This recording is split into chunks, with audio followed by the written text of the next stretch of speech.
Sejak hari Kamis yang lalu kita sudah mulai masuk di dalam kenaikan Tuhan Yesus sampai nanti Pentakosta, yaitu kita terima pencurahan dan kepenuhan Roh Kudus.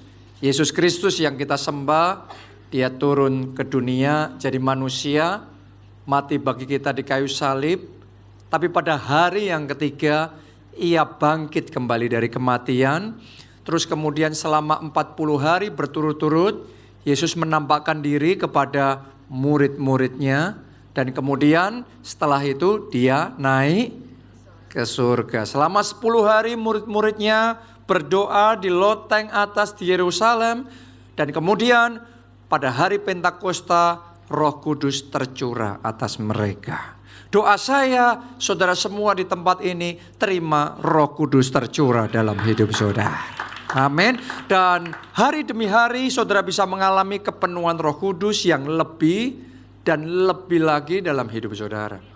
Ya, dan hubungan kita enggak stagnan, hubungan kita enggak flat, tapi doa saya hubungan saudara sama Roh Kudus tambah hari tambah berkembang, tambah dalam, tambah kenal, tambah karib, lebih dan lebih lagi tiap hari.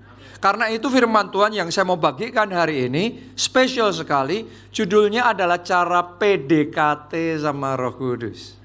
Kenapa saya pakai istilah ini? Supaya mengingatkan Bapak Ibu yang zaman masih pacaran. Oke, kadang-kadang waktu pacaran sama sesudah menikah itu rada beda. Ya, waktu masih pacaran masih PDKT, ya, berusaha ini dan itu. Nah, doa saya, saudara sama Roh Kudus, saudara juga tahu bagaimana PDKT dengan Roh Kudus. Sesederhana bagaimana membangun relationship kita, hubungan kita dengan Roh Kudus. Sebenarnya di any kind of relationship, entah kita hubungan kita sama Tuhan, entah hubungan di dalam pernikahan kita, entah hubungan di dalam pertemanan kita, entah hubungan di dalam bisnis, atau hubungan apapun juga, kunci supaya hubungan itu berkembang, itu sederhana. Apa itu? Lakukan yang Dia suka. Dan jangan lakukan yang Dia tidak suka. Oke, sesimpel itu sebenarnya. Itu sebabnya penting sekali buat kita untuk memahami bahwa di dalam setiap hubungan ada yang namanya batas-batas hubungan. Batas-batasnya itu beda sama batas secara fisik, tapi ini batas-batas emosional di dalam setiap hubungan. Saudara tahu nggak sama pasangan saudara apa yang dia suka, apa yang dia nggak suka, apa yang masih dalam batas oke buat dia, mana yang dia ngomong kalau ini nggak bisa ini. Ini sama sekali tidak oke. Apa yang dia masih bisa toleransi, apa yang dia sudah tidak bisa toleransi. Dalam setiap hubungan selalu ada batasan seperti itu. Orang kalau tidak memahami batasan di dalam hubungan, dia tanpa sadar akan terus melanggar batasan-batasan itu. Dan akhirnya heran kenapa kok pihak situ reaksinya jadi negatif, akhirnya hubungannya rusak. Atau paling tidak hubungannya nggak bisa berkembang. Hubungannya nggak bisa tambah baik. Hubungannya stagnan. Kenapa? Karena kita tidak atau belum memahami batas-batas di dalam hubungan. Jadi mulai hari ini di dalam hubungan kita sama pasangan kita, hubungan kita sama teman kita, hubungan saudara sama ketua kelompok sel, anggota kelompok sel, hubungan antar teman di dalam gereja, atau hubungan apapun dalam hidup saudara, mulai pelajari apa yang dia suka, apa yang dia tidak suka. Apa yang oke, apa yang tidak oke, apa yang masuk batas toleransi, apa yang dia tidak bisa toleransi. Banyak orang gak dong tentang hal ini. Jadi di dalam hubungan gak mikirin orang lain. Mikirinnya cuma diri sendiri. Yang saya mau ini, yang saya butuh ini, yang saya suka ini. Tapi engkau gak paham yang dia mau, yang dia suka, yang dia oke, yang dia tidak oke, yang dia tidak bisa terima. Nah, itu ada yang namanya batasan dalam hubungan. Selama kita ada dalam batasan hubungan itu, hubungan bisa berkembang dengan baik. Tapi kalau kita ngelanggar terus, batasan-batasan itu pasti rusak. Hubungan apapun itu pasti akan rusak. Sama halnya kita sama Roh Kudus. Tahukah saudara, Roh Kudus itu pribadi yang hidup. Dia punya kehendak, dia punya keinginan, dia punya perasaan. Jadi ada hal-hal yang akan menyenangkan Roh Kudus, ada hal-hal yang akan mendukakan Roh Kudus, ada hal yang oke buat Roh Kudus, dia masih bisa toleransi. Tapi ada hal yang dia ngomong no, means no. Pertanyaannya, apakah engkau tahu kesukaan Roh Kudus? Apakah engkau tahu hal-hal yang mendukakan hati Tuhan? Ini penting sekali. Kalau kita mau kehidupan rohani kita bertumbuh, kalau kita mau hubungan kita dengan Roh Kudus bertumbuh, ketahuilah, kenalah pribadinya. Saya kasih contoh saudaraku ya. Saya sama istri saya aja. Ya dulu saya nggak paham tentang yang satu ini dari istri saya. Jadi saya menilai hanya dari diri saya sendiri. Nah istri saya ini, Pastor Nita ini saudaraku, kalau dia bangun tidur, bahasanya gini, ya dia butuh waktu untuk ngumpulin nyawa dulu. Oke, dia nggak bisa langsung bangun, langsung aktivitas ini, aktivitas itu. Beda sama saya begitu bangun tidur, itu nggak butuh waktu lama, langsung bisa ini, itu, ini dan itu. Sedangkan kalau dia lakukan itu, begitu bangun tidur, langsung lakukan ini dan itu, jadinya pusing. Nah karena saya nggak memahami dia, saya nggak mempelajari dia, saya belum kenal dia, saya nyamain dia seperti saya. Akibatnya ketika dia bangun, ayo ini, ayo cepet gini, kita harus ini, kita harus itu. Saya nggak ada maksud jahat. Tapi karena dianya kalau bangun cepat-cepat jadi pusing, reaksinya ketika saya suruh cepat-cepat ini dan itu kira-kira positif apa negatif? Ngamuk dia saudaraku. Dan saya heran kenapa saya diamuk.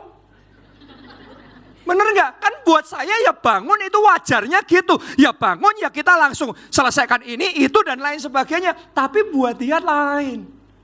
Artinya gini, apa yang buat engkau oke, belum tentu buat orang lain oke. Jadi jangan disamain. Ambil waktu untuk mempelajari pasangan saudara. Ambil waktu untuk memahami teman saudara. Orang di sekeliling saudara. Sebaliknya nih ya, gantian saya ya. Saya itu bawaannya orangnya sukanya bersihan. Sukanya yang rapi. Sukanya yang teratur. Tapi khususnya pada waktu itu, ya istri saya belum tahu, ya saudara tahu kalau wanita sudah mau dandan, mau milih baju, lemari dibongkar saudara. Itu buat saya sudah, itu enggak istri saya, enggak anak saya. Wah, saya ngelihat kamar saya berantakan saja, saya melihat barang-barang berserakan di lantai dan lain sebagainya, itu sudah langsung teng. Yang buat dia oke, sekarang buat saya tidak oke. Dan tiba-tiba saya uring-uringan, tiba-tiba saya ngamuk-ngamuk, tiba-tiba saya marah-marah. Kadang-kadang kita nggak paham batasan-batasan di dalam hubungan ini. Itu yang seringkali menyebabkan konflik di dalam pernikahan. Konflik di dalam kelompok sel, konflik di dalam hubungan bisnis, konflik antara saudara dengan pelanggan saudara, atau orang-orang yang ada di sekeliling saudara. Karena itu hari ini sadari pentingnya memahami batasan-batasan di dalam hubungan. Saya mau kasih contoh sama saudara, pengalamannya Petrus konflik sama Tuhan Yesus. Gara-gara gak ngerti batasan di dalam hubungan. Kita baca ya. Matius 16 ayat yang ke-21 sampai 23. Sejak waktu itu Yesus mulai menyatakan kepada murid-muridnya bahwa ia harus pergi ke Yerusalem dan menanggung banyak penderitaan dari pihak tua-tua, imam-imam kepala, dan ahli-ahli Taurat. Lalu dibunuh dan dibangkitkan pada hari ketiga. Jadi Yesus ngasih tahu dia akan disalib, menderita dan disalib. Ayat 22, perhatikan. Tetapi Petrus menarik Yesus ke samping dan menegur dia, katanya, Tuhan, kiranya Allah menjauhkan hal itu sekali-kali takkan menimpa engkau. Saya mau tanya sama saudara sekarang. Petrus ngomong ini sama Tuhan Yesus, menurut saudara karena Petrus benci atau Petrus sayang sama Tuhan Yesus? Dia tuh sayang. Dia nggak benci sama Tuhan Yesus. Dia tuh nggak kepengen Tuhan Yesus celaka, nggak mau melihat Tuhan Yesus sampai disalibkan, apalagi sampai mati. Karena itu reaksinya kayak gitu. Nah sekarang mari kita lihat. Ternyata ada miss di sini antara Petrus sama Tuhan Yesus. Ayat berikutnya, coba Anda baca, 23. Maka Yesus berpaling dan berkata kepada Petrus. Yesus berpaling dan berkata kepada siapa? Petrus. Ngomongnya sama siapa? Petrus. Tapi ngomongnya apa?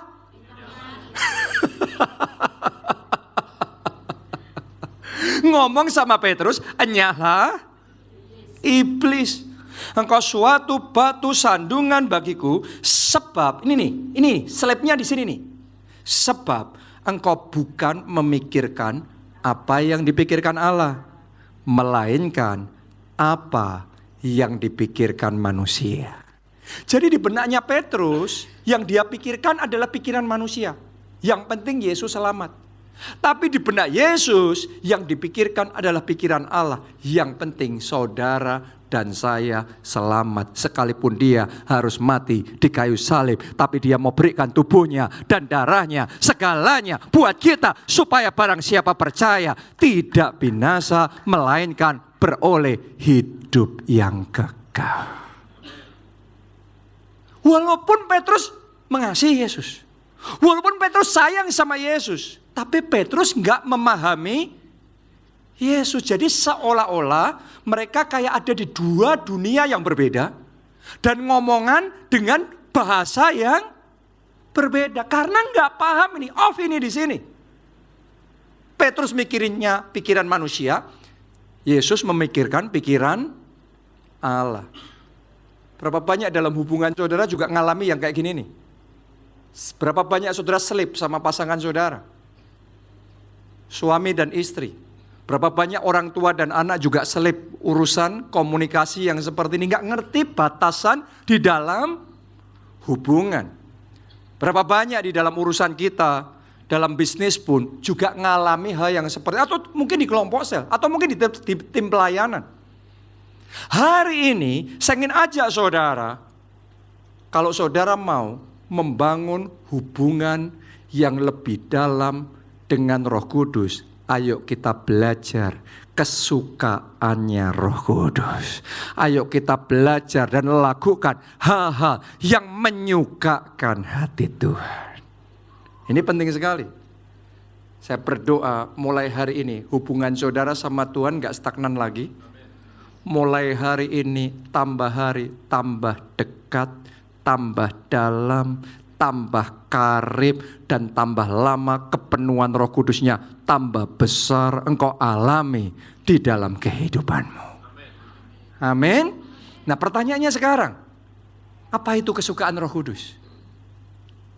Banyak loh ya. Tapi saya perjelas pertanyaan saya. Menurut saudara, apa itu hal yang paling disukai Roh Kudus? Kayak saudara kan juga punya banyak kesukaan kan? Tapi ada kan beda-beda kesukaan, ada yang ya biasa aja, tapi ada yang sangat suka. Pertanyaan saya sama saudara, apa itu satu hal yang paling disukai oleh Roh Kudus? Yang kita bisa lakukan untuk menyenangkan hati Roh Kudus. Apa itu? Ada yang tahu? Kata kuncinya, Anda perhatikan namanya. Namanya adalah Roh Kudus.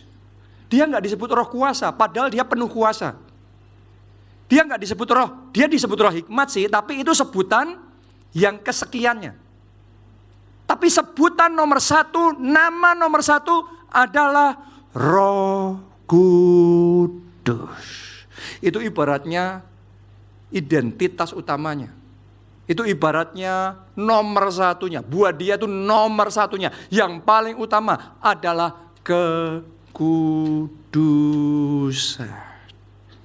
Nah, saya nggak tahu saudara ketika dengar ini, apa reaksi yang ada di hati saudara tentang kekudusan. Karena ada orang reaksi dengar kata kekudusan, kita meresponnya positif. Tapi tidak semua orang. Dengar kata kekudusan, kita mungkin ngerasa kayak aneh gitu. Tapi hari ini saya mau bagikan sama saudara, kenapa kok Roh Kudus suka sekali dengan yang namanya kekudusan. Yang pertama, sebab hanya melalui kekudusan kita bisa mencapai potensi maksimal di dalam kehidupan kita. Mungkin saudara nggak kepikir ini ya, tapi saya perjelas dulu. Saya nggak usah bicara urusan rohani dulu. Saya bicara urusan jasmani dulu, supaya kita gampang paham pentingnya kekudusan ini. Kalau saudara seorang atlet, atau nggak usah atlet lah, kita aja semuanya. Untuk tubuh kita mencapai potensi maksimal, performa kesehatannya maksimal, staminanya maksimal, menurut saudara dipengaruhi nggak dengan makanan yang kita konsumsi? Yes, kalau makanannya jorok-jorok, berkolesterol, berlemak, enak sih saudaraku, tapi itu akan menggerogoti tubuh kita. Oke. Sebaliknya, kalau saudara makanannya bersih, saya nggak tahu apakah saudara suka dengan makanan yang bersih, makanan yang sehat itu, tapi ada makannya benar, makannya bersih, saya percaya stamina saudara akan dioptimalkan, kesehatan saudara, umur saudara akan diperpanjang. Artinya untuk mencapai performa puncak, makanan pun harus bersih. Benar apa tidak? Makanya Roh Kudus itu kesukaannya yang kudus-kudus, yang suci-suci, yang bersih-bersih. Kenapa? Karena hanya melalui kekudusan kita bisa sampai top performa. Itu nggak bisa disangkal bahkan secara jasmani loh. Sekarang pikiran kita. Menurut saudara, pikiran kita, pikiran yang sama, otak yang sama, konten yang kita konsumsi, yang kita tonton, yang kita lihat, yang kita baca, mempengaruhi performa otak kita enggak? Mempengaruhi ketajaman berpikir kita enggak? Kreativitas kita enggak? Kejernihan kita dalam berpikir enggak? Pengaruh besar. Kalau konten yang Anda konsumsi jorok-jorok, kreativitasmu mati. Otaknya sama, tapi enggak bisa maksimal. Jadinya minimal. Enggak bisa fokus, enggak tajam fokusnya. Mikir enggak punya clarity, enggak ada kejernihan. Kenapa? Karena kontennya tidak kudus. Kontennya jorok. Otak kita otomatis terpengaruh. Oh, mulai hari ini saya berdoa setiap orang di tempat ini, potensi yang maksimal engkau bisa alami dalam hidup saudara. Baik itu di dalam kesehatan, baik itu di dalam pemikiran, dan di dalam segala aspek hidup saudara. Engkau mencapai puncak prestasi. Karena itu Roh Kudus suka kekudusan. Itu baru bicara soal jasmani ya. Sekarang yang berikutnya, yang kedua, secara jiwa nih. Kenapa kok Roh Kudus suka kekudusan? Karena hanya melalui kekudusan jiwa kita mendapatkan ketentraman. Jiwa kita mengalami ketenangan. Beda sama kalau kita biarkan yang jorok-jorok, polusi-polusi, pencemaran-pencemaran jiwa ada di hati. Emangnya hati kita bisa tentram kalau dipenuhi dengan kebencian?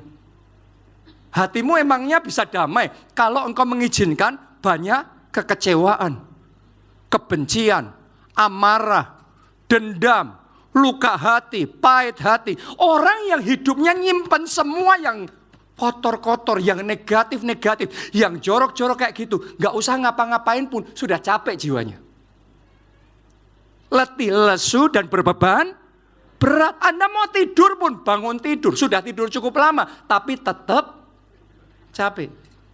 Dan jiwamu gelisah. Engkau nggak punya ketenangan. Engkau selalu merasa ada yang gelisah, ada yang kurang, ada yang nggak pas dalam hidupmu. Hari ini saya berdoa, Roh Kudus bekerja menjamah hati kita semua. Semua yang negatif, semua yang bukan daripada Tuhan disingkirkan, dilenyapkan. Kebencian, semua amarah itu disingkirkan dari hati kita. Sehingga jiwa kita memperoleh ketentraman. Kita kasih tepuk tangan yang paling meriah buat Tuhan kita. Karena itu Roh Kudus suka kekudusan. Karena ketika saudara hidup di dalam kekudusan, membersihkan jiwa saudara dari semua polusi. Anda bersihin semua. Anda mencapai puncak sukacita. Sukacita itu levelnya beda-beda loh. Tapi di dalam Tuhan, Alkitab mau sukacita yang meluap-luap. Kalau ada di antara hidup saudara hidupnya lesu. Kalau ada yang hidupnya ya happy tapi bisa kayak flat, stagnasi. Mulai hari ini doa saya, hatimu, jiwamu dipenuhi dengan sukacita yang meluap-luap, kebahagiaan, bahkan damai sejahtera yang melampaui segala akal bertahta dalam hidup saudara. Melalui kekudusan. Karena itu Roh Kudus excited sekali sama yang namanya kekudusan. Dia tahu ini jalan menuju ketentraman jiwa. Yang ketiga, kenapa Roh Kudus suka dengan kekudusan? Karena hanya melalui kekudusan kita akan mengalami kemuliaan Allah. Kita baca ya, 2 Timotius 2 ayatnya yang ke-21. Ayo semuanya bersama-sama kita baca dengan keras. Suara yang mantap. 1, 2, 3. Jika seorang menyucikan dirinya dari hal-hal yang jahat, ia akan menjadi perabot rumah untuk maksud yang mulia. Ia dikuduskan, dipandang layak untuk dipakai tuannya, dan disediakan untuk setiap pekerjaan yang apa? Mulia. Jadi yang kudus, yang bersih, itu yang dipermuliakan. Kiranya dalam hidupmu kemuliaan Tuhan nyata. Kiranya dalam hidupmu Dia bawa engkau from glory to glory. Dari kemuliaan pada kemuliaan yang semakin besar. Dan kuncinya kita mengajarkan kepada kita, jikalau seseorang menyucikan dirinya dari hal-hal yang jahat. Jadi sementara saudara membuka hati, Anda bekerja sama dengan Roh Kudus untuk mengkuduskan hidupmu dari hal-hal yang jahat, maka kemuliaannya akan dinyatakan di dalam kehidupan saudara. Itu sama seperti kayak emas ya. Saya tahu di sini banyak ibu-ibu yang simpenannya emas lumayan, dan Anda pada happy semua. Karena emas harganya naiknya luar biasa. Nah ini yang senyum kelihatan saudaraku. Yang mana? Tapi kita tahu yang namanya emas, tingkat kemurniannya sama apa beda? Tingkat kemurnian itu kan tingkat kekudusannya. Beda-beda.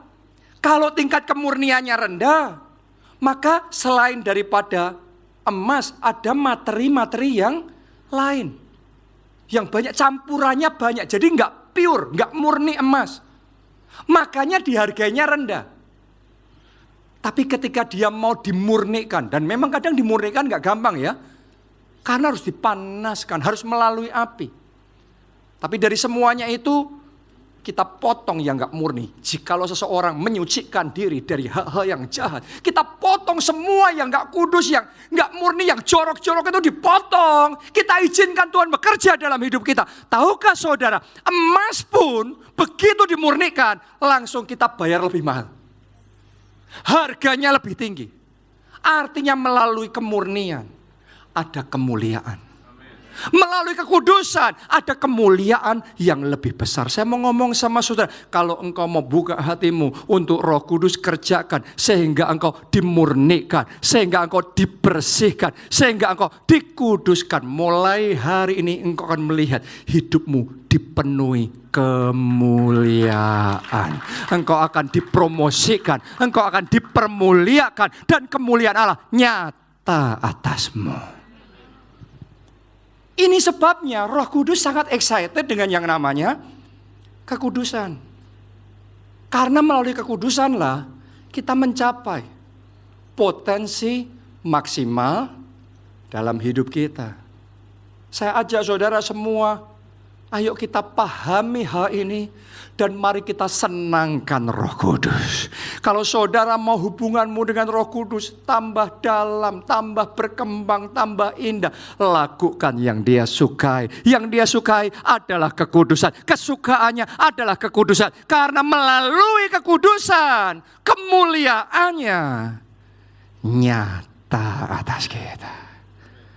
Oke, jangan dukakan hati Roh Kudus. Kadang-kadang tanpa sadar kita ini mendukakan hati Roh Kudus. Pertanyaannya, saya tanya sama saudara, Anda tahu nggak hal-hal yang mendukakan hati Roh Kudus itu apa? Apa itu? Tadi kan saya tanya, hal-hal yang menyukakan Roh Kudus apa? Yang paling menyukakan Roh Kudus apa? Kita sudah belajar nih. Sekarang kita maju lagi. Apa hal-hal yang mendukakan Roh Kudus? Sama halnya dalam hubunganmu dengan orang tuamu, apa itu hal-hal yang membuat dia paling gak bisa terima? Sama pasanganmu, apa hal-hal yang dia, kalau itu kamu sudah melanggar batas nih, gak bisa lagi nih. Sama teman-teman saudara, pertanyaan yang lebih penting, apa itu hal-hal yang mendukakan Roh Kudus? Tahukah saudara, Anda boleh catat ini, Roh Kudus benci segala sesuatu yang menyabotase masa depan kita. Karena Dia sayang sama kita. Jadi Dia akan membenci hal-hal yang membuat masa depan kita berkurang, sukacita kita berkurang, berkat kita berkurang, kemenangan kita berkurang. Dia nggak suka itu. Apa saja itu? Kita baca Amsal 6 ayat yang ke-16 sampai 19. Ditulis begini. 6 perkara ini yang dibenci Tuhan. Ditulis ya, ini Tuhan benci loh. Bahkan berapa? 7 perkara yang menjadi kekejian bagi hatinya. Anda bisa ngerasain gak ayat ini? Ini satu levelnya benci, setelah itu apa? Keji. Ini Anda kalau masuk di sini ini melanggar pagernya Tuhan. Tuhan benci, ini dianggap kekejian buat Tuhan. Apa saja? Kita mulai. Yang pertama, ayat 17. Mata sombong. Kenapa kok Tuhan benci dengan kesombongan? Sederhana, kesombongan itu menghancurkan masa depan kita. Engkau boleh sukses, engkau boleh maju, tapi kalau engkau sombong, engkau berhenti belajar. Orang kalau sombong itu sudah gak bisa belajar lagi. Dia mungkin merasa paling hebat, tapi justru karena merasa paling hebat, dia jadi paling bodoh. Makanya Steve Jobs, pendiri Apple, dia ngomong stay hungry, stay foolish. Orang pinternya kayak gitu ngomong, aku tetap ngerasa orang paling bodoh. Kenapa? Belum pinter, jadi butuh untuk belajar. Tapi banyak orang baru suksesnya dikit, sudah kepintarnya luar biasa. Makanya berhenti belajar. Begitu berhenti belajar, ketinggalan, pasti kalah bersaing.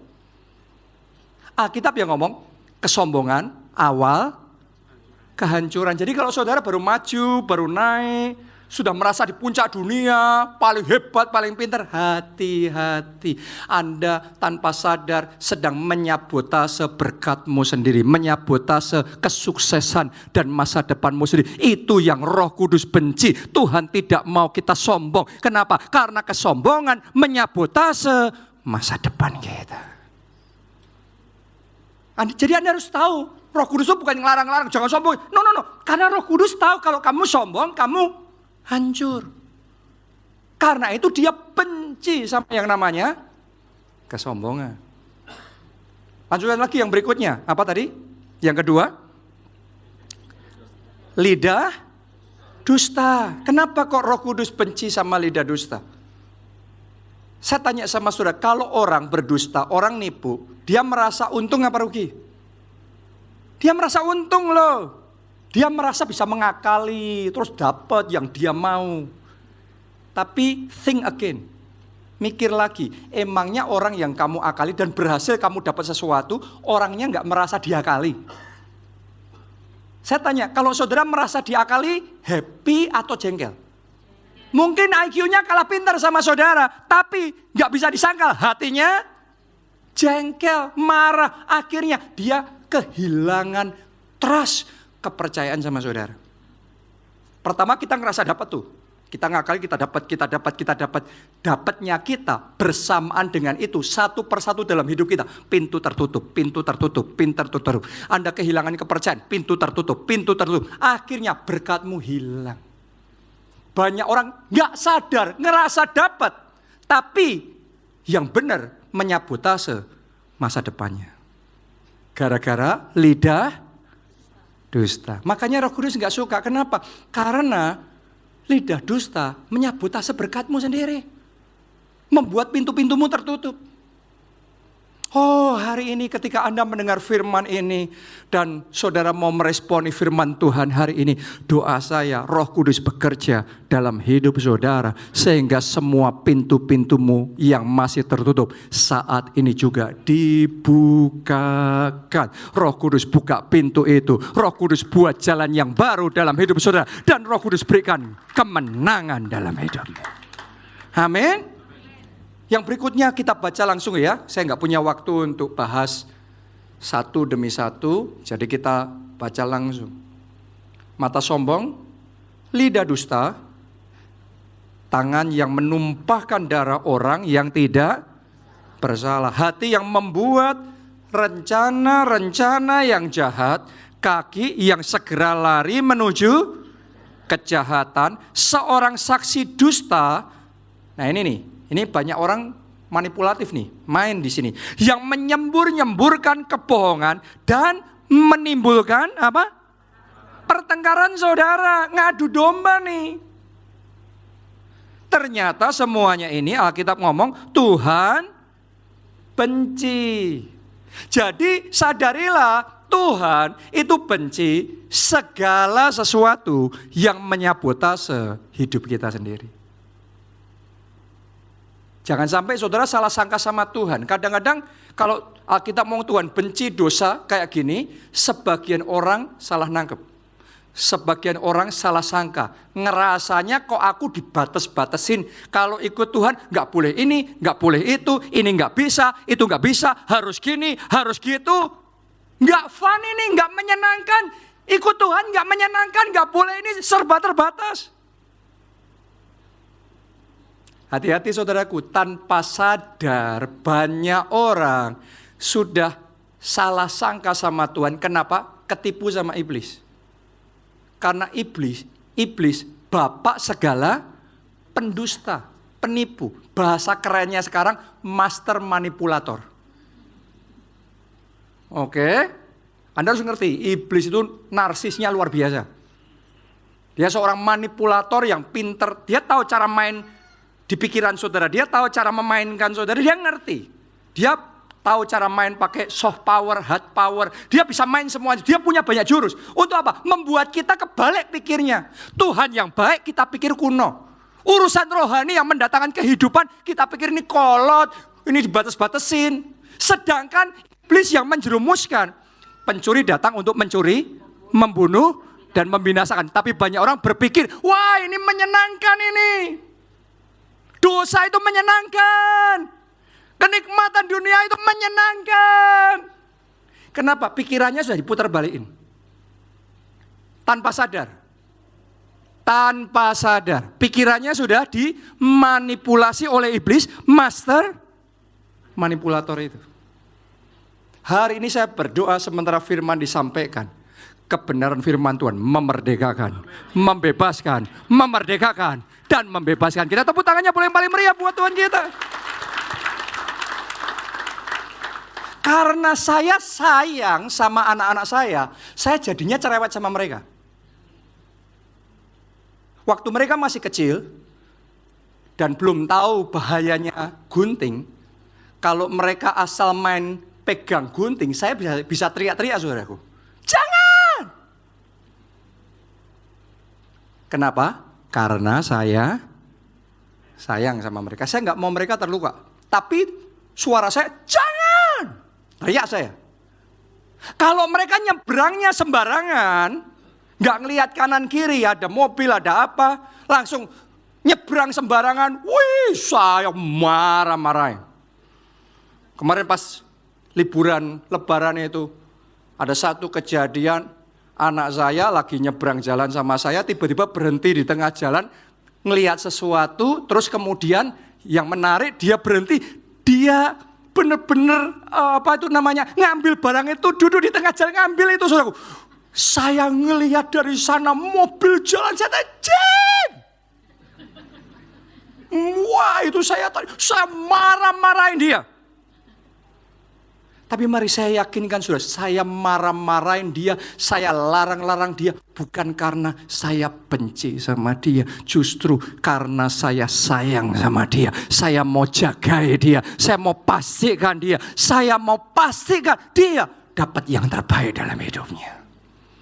Tapi bisa jadi, kalau kita yang dalam posisi anak, kita salah paham sama orang tua.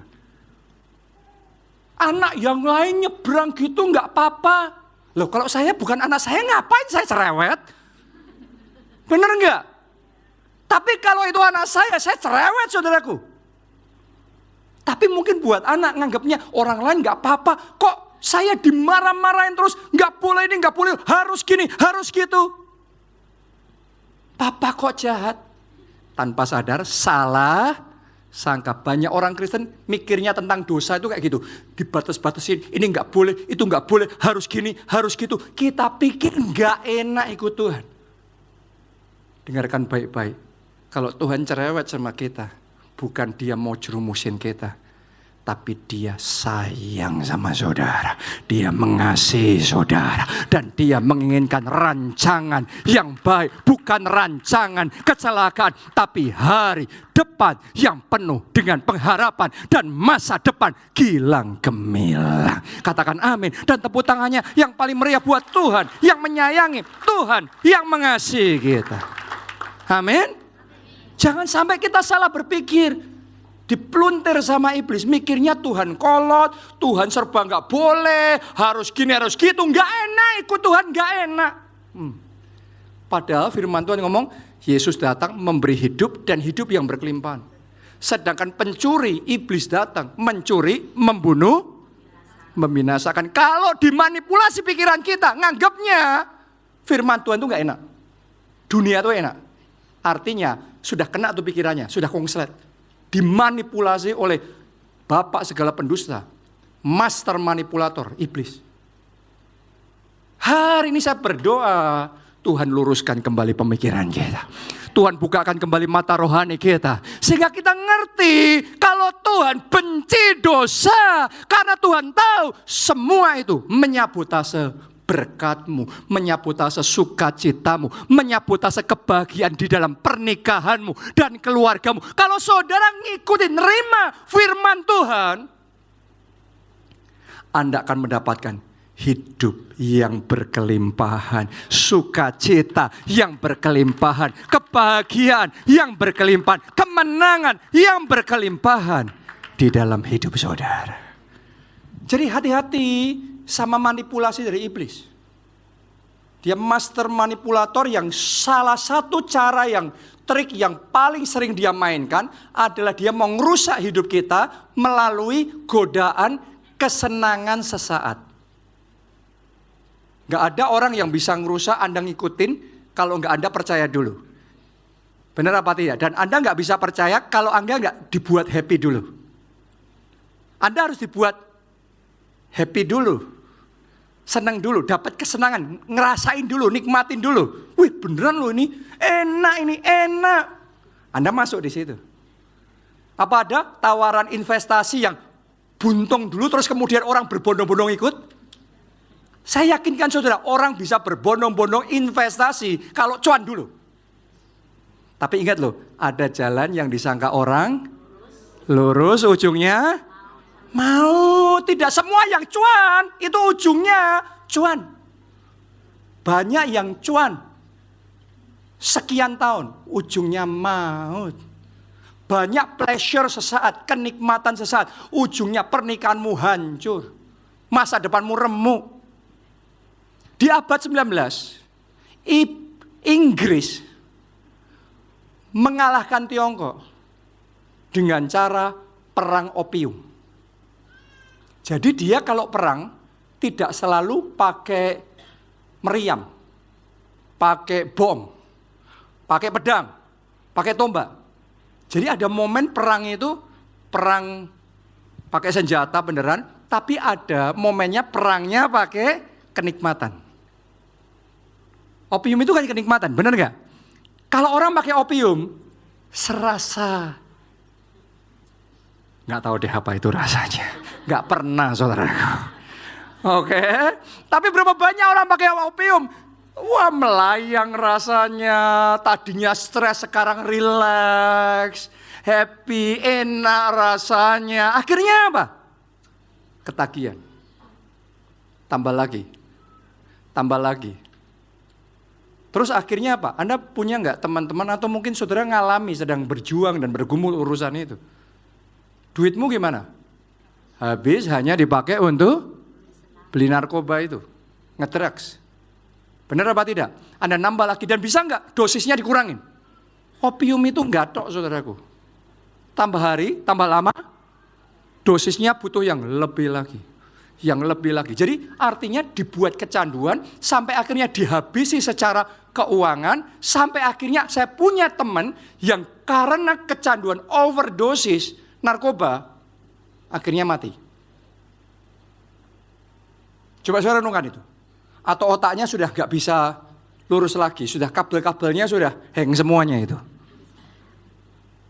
Karena kesenangan. Jadi kalau saudara ngambil keputusan yang penting happy, hati-hati. Karena itu caranya iblis. Dia paling suka pakai kesenangan untuk menghancurkan. Dia nggak perlu pakai pedang untuk menghancurkan. Dia nggak perlu pakai senjata untuk menghancurkan. Dia pakainya kesenangan. Gara-gara kesenangan opium itu, akhirnya banyak masyarakat Tiongkok kecanduan. Akhirnya ekonomi negaranya luluh lantak. Akhirnya negaranya jadi lemah, orang-orangnya nggak bisa untuk fight berjuang. Akhirnya dengan sangat mudah ditaklukkan gara-gara kesenangan. Jangan-jangan hidupmu selama ini gampang ditaklukkan, gampang dikalahkan karena engkau selalu kalah sama kesenangan. Jangan-jangan cara iblis untuk memelintir dan menaklukkan saudara selama ini karena opium kesenangan. Ada yang opiumnya narkoba beneran. Tapi tahukah sudah sebagian orang ditaklukinya, dirusaknya pernikahan keluarganya dimulai dari pornografi. Dimulai dari perselingkuhan. Lanjut terus tuh. Ada berapa banyak orang dihancurin keuangannya oleh iblis. Caranya gimana? Pinjol dulu. Ayo, ngaku. Buy now, pay later. Yang penting kan beli sekarang, dapat sekarang. Gak punya duit, dapat sekarang. Handphone baru sekarang. Seneng. Ingat loh, kalau saudara selalu ngambil keputusan karena seneng, iblis gampang sekali untuk ngobrak-abrik. Gampang sekali naklukin orang yang hanya bergerak berdasarkan kesenangan. Karena dia akan kasih semua yang Anda mau. Kesenangan itu. Tapi itu umpan untuk menghajar, umpan untuk meluluh lantakkan semua yang baik dalam hidupmu dihancurkan melalui kesenangan. Itu cara perang pakai soft power, bukan hard power. Karena dia master manipulator, dia tahu cara maininnya orang gimana. Kalau ini maininnya gimana, dia tahu. Jadi hari ini, mari buka hati lebar-lebar. Kalau firman Tuhan ngomong bahwa Tuhan benci dosa, mungkin buat kita nggak enak, tapi dengarkan baik-baik. Obat rasanya nggak enak, tapi menyembuhkan. Yes, apakah menurut saudara yang indah itu selalu dari enak? Kalau saudara ngelihat artis Korea, ganteng-ganteng nggak? Cantik-cantik nggak? Wih, semuanya serba keren. Emangnya keren nggak butuh usaha? Saya yakinkan saudara, untuk semua yang keren-keren itu, sakit semuanya. Itu mereka untuk bisa keren kayak gitu, itu dari ujung rambut sampai ujung kaki harus dikerjain semuanya. Saya yakinkan saudara itu kerepotannya, bayar harganya, keluarin duitnya, maintenance-nya gede sekali. Tapi melalui semuanya itu, semua sakitnya itu, Anda semua tersihir. Korea, drakor. Mereka sukses. Jadi suksesnya datang melalui kesakitan. Kadang-kadang yang gak enak malah mendatangkan kebaikan. Kita ngomongnya apa? Ada jalan yang lebar, malah ujungnya maut. Tapi jalan yang sempit, ujungnya kehidupan. Kiranya engkau menemukan kehidupan, kemenangan, keberhasilan, dan sukacita di dalam hidup saudara. Haleluya. Coba Anda lihat orang sukses. Orang sukses itu, saya yakinkan saudara, banyak penderitaannya. Banyak sakitnya. Saya yakinin saudara. Karena waktu kebanyakan orang main games, nonton film, dia harus meeting. Dan engkau gak mau itu. Dia harus kerja saat engkau tidur. Saya yakinkan saudara, untuk semua orang sukses, yang kita cuma ngiri kesuksesannya, itu paling banyak gak enaknya. Paling banyak kerja kerasnya, paling banyak bayar harganya. Dan gak kebanyakan orang tidak mau. Apa ada khotbah tentang kerja keras terus jadi viral? Gak ada itu, gak ada orang yang suka kerja keras, disiplin, gak ada itu. Tapi ternyata yang dibenci banyak orang lain, kadang-kadang malah mendatangkan kemenangan, mendatangkan keberhasilan, mendatangkan kemajuan dan kemuliaan dalam hidup kita. Mungkin firman Tuhan ngomong tentang jangan berbuat dosa, tinggalin dosa. Mungkin kita merasa dibatas-batasin. No, bukan membatas-batasin. Itu Tuhan sedang mempersiapkan saudara. Itu Tuhan sedang membentuk hidup saudara. Supaya kita bisa menikmati segala rancangan yang Dia sudah rancangkan dalam hidup kita secara maksimal. Saya rasakan mulai hari ini akan ada orang-orang di tempat ini, mindsetnya dirubah oleh Tuhan, gaya hidupnya dirubah oleh Tuhan, tontonannya dirubah oleh Tuhan, perkataannya dirubah oleh Tuhan, pergaulannya dirubah oleh Tuhan, sehingga potensi yang maksimal, rancangan Tuhan yang maksimal bisa terjadi di dalam hidup saudara. Siapa yang mau itu? Ayo mari kita bangkit berdiri dan kita nyanyikan lagu ini, menyenangkanmu Tuhan. Menyenangkanmu, menyukakanmu, terbakar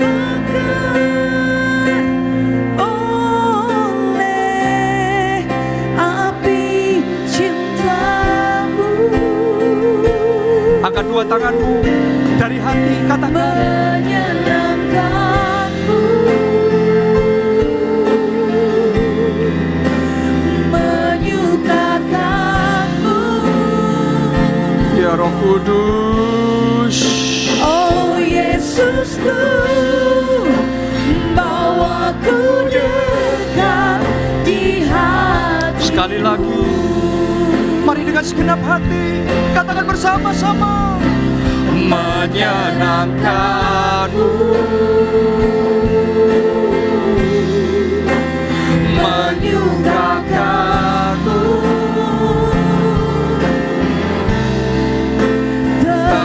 terbakar oleh api cintamu, menyenangkan.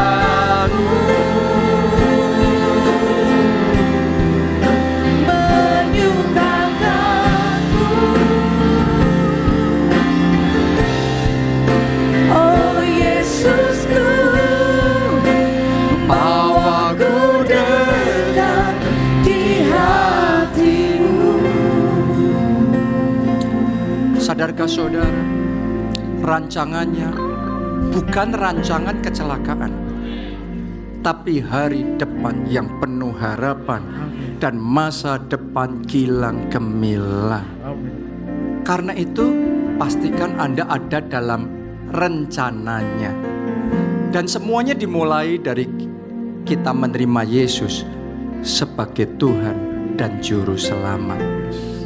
Kalau saudara lakukan itu, maka Anda akan menerima pengampunan dosa.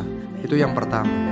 Yang kedua, Anda akan diberikan jaminan keselamatan untuk bisa masuk di dalam kerajaan surga. Bukan moga-moga, tapi kepastian. Anda yang mau itu, kita angkat dua tangan kita. Ikuti doa ini. Katakan, Tuhan Yesus, masuklah dalam hatiku.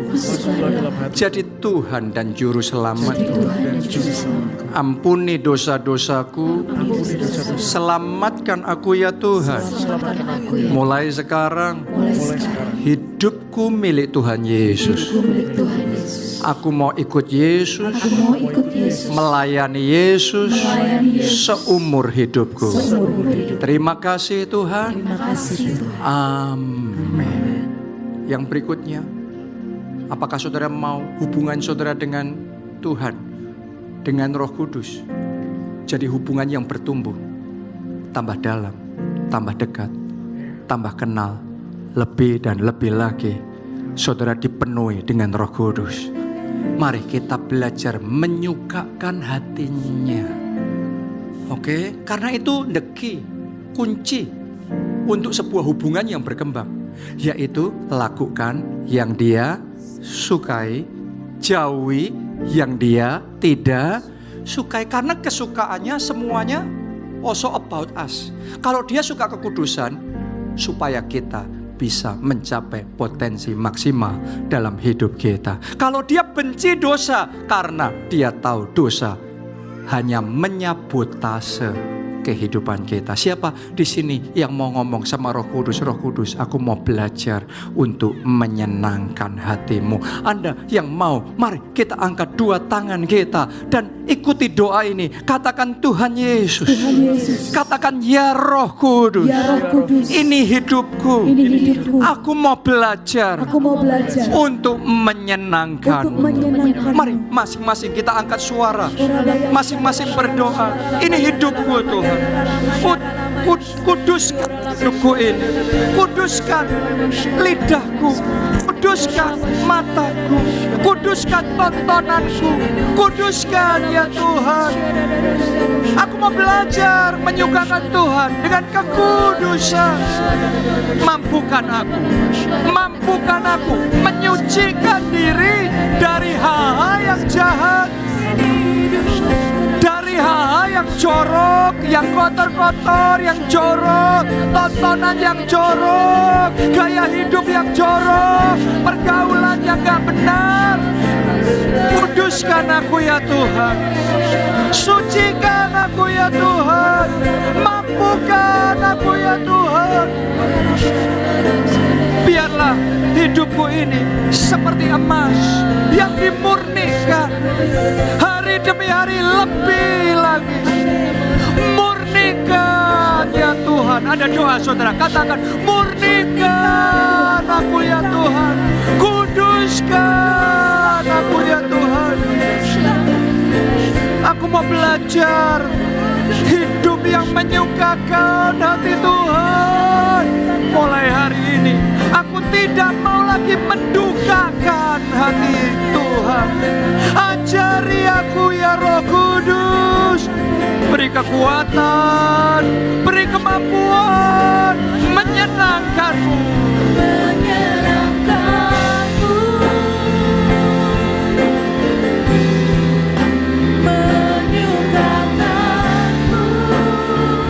Amin. Amin.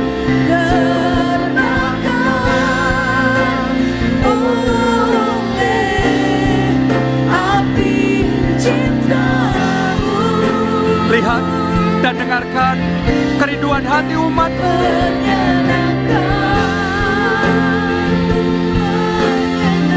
Amin, amin.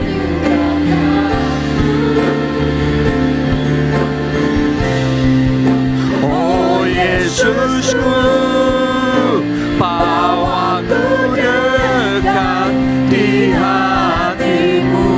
Mari katakan, sekalipun dagingku, hatiku sekalipun dagingku, hatiku habis lenyap, gunung batuku dan bagianku. Tetaplah Allah selamanya. sekali lagi katakan sekalipun. Sekalipun Amin. dagingku, Hatiku hatiku habis lenyap, gunung batuku dan bagianku. Amin. Tetaplah Allah selamanya. Mari yang terbaik, yang terakhir, katakan bersama-sama. Menyenangkanku, menyukakanmu,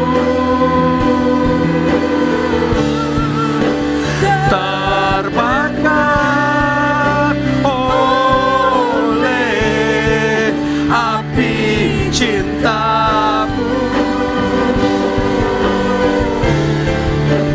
menyenangkanku,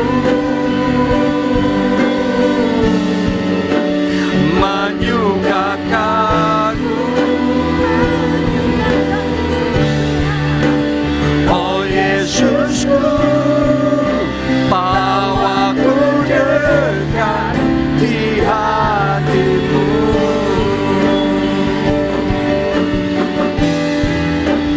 Oh Yesusku, bawaku dekat di hatimu.